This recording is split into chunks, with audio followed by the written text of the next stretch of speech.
on the plane? Is it Jamie to her seat partner, Mike G maybe flying when he flew back to New York? Me? Yes, yeah, me? yeah. Oh, Mike, you can answer that one. Oh, I think Yeah, Mike. Oh, no. It's been a long time since you boys had a conversation on a flight. All the flights in Mike's life added up combined did not equal the same transcript as Jamie yesterday. Jamie likes to chat on the flights. Oh, that's her. That's part of her charm. Yeah, Jamie loves to talk. I witnessed it firsthand. I wasn't sitting by her, but I could see her, and she was constantly looking to her side. Yeah, she's a chatter. Yeah, well, we can't wait to hear her stories from her flight, because that's going to be an exciting thing to catch up on, the international games. But first, we have some business at hand for the lead block. On Sunday night, think back at SoFi Stadium. It was rough for you Steelers fans. Aaron Rodgers in Pittsburgh. He threw 2 interceptions, sacked 3 times, including this safety. Steelers fell to the Chargers 25-10. Well, yesterday, head coach Mike Tomlin was asked about what he thought about his quarterback's play lately. I'm not going to, chalk it up to an argument, but there are no long-term concerns. Sunday night was what it was, but I have no long-term reservations about his ability to play the position and play the position at a high level for us. So with that understanding, we're going back to work this week, and we got to put together a better plan. We got to make more plays. So unfamiliar territory, it feels like, for the Steelers. A real rough go as of late. They lost 3 of their last 4 games. But as we know, Mike G, Mike Tomlin likes to say the standard is the standard. So as you look at this, what do you make of the Steelers right now?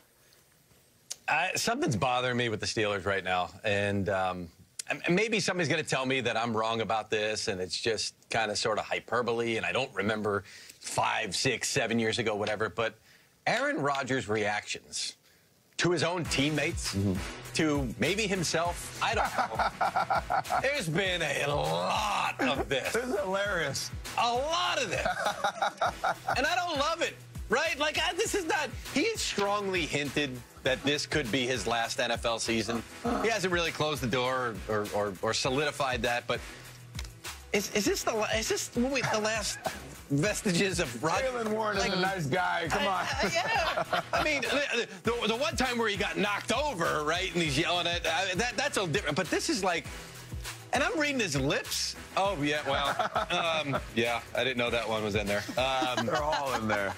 We're not even looping these. Like, are still just from one game. Yeah, they're new ones, right? Like, why? And I'm not going to pretend like I know what's going on in his head, but like, this leads me to believe like the whole thing's just not on solid ground right now. Like, come on, Aaron, this is your last. This should be the Derek Jeter, Mariano Rivera farewell tour, giving you gifts and waving to opposing fans. No. I don't want this. I don't know what's going on. Well, here's what's going on. This has always been Rodgers. It's not new. He's just not caring anymore. Okay. He's always felt that way. Okay. Always. This goes back to when he was sitting behind Favre, he felt that way. That's Rodgers. He just, as you get older, Mike, and you can relate to this, I'm sure, in your own life, you just don't care anymore. I'm just going to be me. So that's always been the guy. And he is just letting it out. Here's where I come out on the Steelers. What do we make of the 5-4 Steelers? Right now, the state of them and the conversation about them is extremely reactive, instant, on and on, NFL news cycle, week to week to week. I'm not going to sit here and say this was a great game against the Chargers. It was a bad game. It was a bad road trip to California, and they got housed. For the offense, I thought the defense was okay. They held Herbert in check. They didn't get run all over. They didn't give up any huge runs at all. Because remember, a month ago, I'm old enough to remember, everyone said the Steelers' defense was crap. But the week-to-week thing, guys, 1 week ago, right before the Chargers game, do you not remember the Steelers completely housing the Sweetheart Colts? Jonathan Taylor did nothing in this game. He was completely stuffed. Daniel Jones, the story of the year, was completely turned inside out by the Steelers defense. This was not back in week 2. This is week 9. Okay, you have to at least give them some equity for this game in which the #1 story, team, quarterback, running back. I thought the Colts had the best offensive line in the entire league. Why did Daniel Jones have half a second against the Steelers front, all right? If you want to go quick, reactive, hot take on most teams in the league, I would say 28 teams in the league, fine. The Steelers organization, you got to give them a little bit of equity of, yes, that was a bad game, but year after year they turn in a winning product. And I'm going to give them so much equity, I'm going to do something that I hate. I'm going to do something that I hate.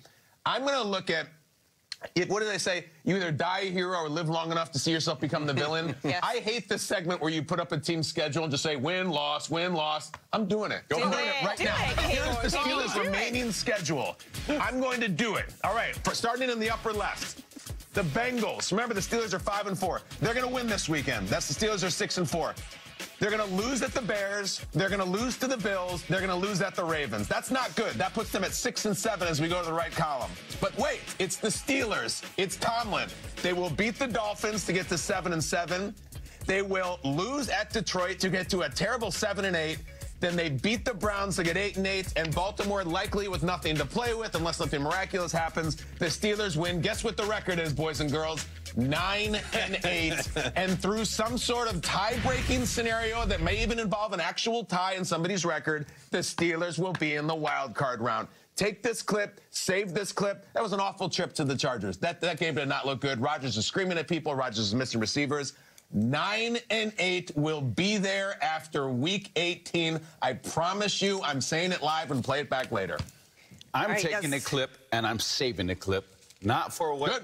Not for the win-loss thing, for what Kyle just did. For 2 days in a row, KB just went against everything that we stand for on this show, everything that I was taught by that man himself of what we do and what we don't do. KB in the past 2 days, in the past 24 hours, has broken a lot of the GMFB commandments that we have on the show. So I am so happy right now. Okay. Break all the rules, Manti. Break the rules. With that being said, Manti, what's up, I'm going to shatter the stone tablets. I'm going to do pretenders versus contenders.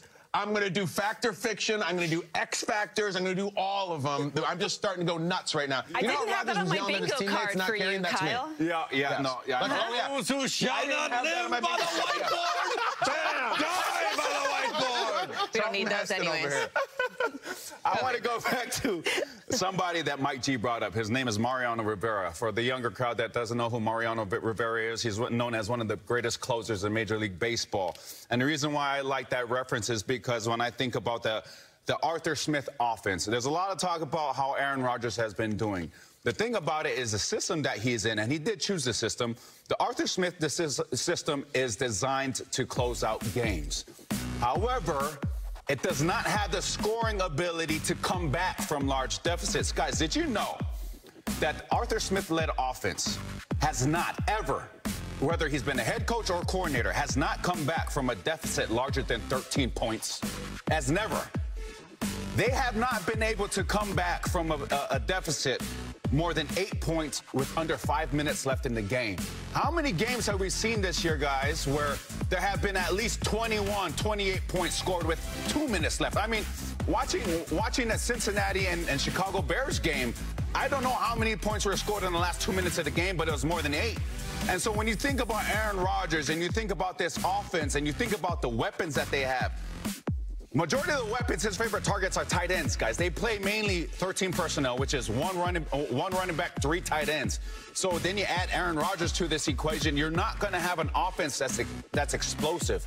And in 2025, I can count on both hands the amount of offenses that can put up many points, a lot of points in a short amount of time. So yes, has Aaron Rodgers seen his struggles? Yes. Has the offensive line seen their struggles? Yes. But when you put it in the grand scheme of what this system, this Arthur Smith system, was designed to do, it doesn't help his case. It doesn't help the Pittsburgh Steelers case in being able to be in these games, in these close games, and come back and win. And as you mentioned it, Kyle, you either live to be the hero or you die the villain. 21 seasons of Aaron Rodgers playing football in the NFL, so certainly a lot of case there to be made. We do want to bring in our NFL Network insider, Ian Rappaport. We're looking at the Giants. If we're breaking all the rules, I want to see the remaining schedule. No, just kidding. We're not looking at the Giants schedule. They need a new head coach. Ian, tell us more. What are we learning about the Giants quarterback that Jackson Dart is in concussion before we get to their head coach? Yeah, we'll start right there with the quarterback. Sources tell the insiders that Jameis Winston is now in line to start for the New York Giants this Sunday. It's not clear. We don't know for sure because Jackson Dart, as you mentioned, is in the NFL's concussion protocol, and the way every player responds to a concussion is different, and every concussion is different. So we will see what he is like today, whether or not he is able to practice. But if he cannot go, Jameis Winston the likely starter. Now, remember, Russell Wilson has been the backup quarterback. Well, first was the starting quarterback, then was the backup quarterback for the Giants the last several weeks. It has not gone well. Russell has looked bad, and you really do wonder if this is the end for Russell Wilson. Has been a rough go-over recently. So Mike Kafka, the interim coach, going to go with Jameis Winston, who gets elevated from the 3 to the 2, potentially to start this week. Jameis, of course, started 7 games last year, 13 TDs, 12 interceptions, generally how it has gone. You mentioned we'll have Joe Shane, the general manager, leading that coaching search. Going to happen now behind the scenes as the Giants continue with their season. Kafka, I believe, will get a head coach interview. Generally, the interim coach does. If you're talking about some names to watch, wouldn't be surprised if they got a little bit of a nod to the Tom Coughlin era. Maybe take a look at Steve Spagnuolo, their former respected defensive coordinator, has been with the Chiefs. That would be one name. Antonio Pierce would be another name to watch just as far as former Giants. Lou Anarumo was a secondary coach for the Giants, certainly has done incredibly well as the defensive coordinator for the Indianapolis Colts. Matt Nagy, who actually Kafka has worked with. Plenty of good names for the Giants to look at, and considering they got a guy in Jackson Dart, this is going to be a very, very coveted opening. All right, well, at least one decision made for the Giants. Jameis Winston starting against Green Bay. Please mic him up, Giants.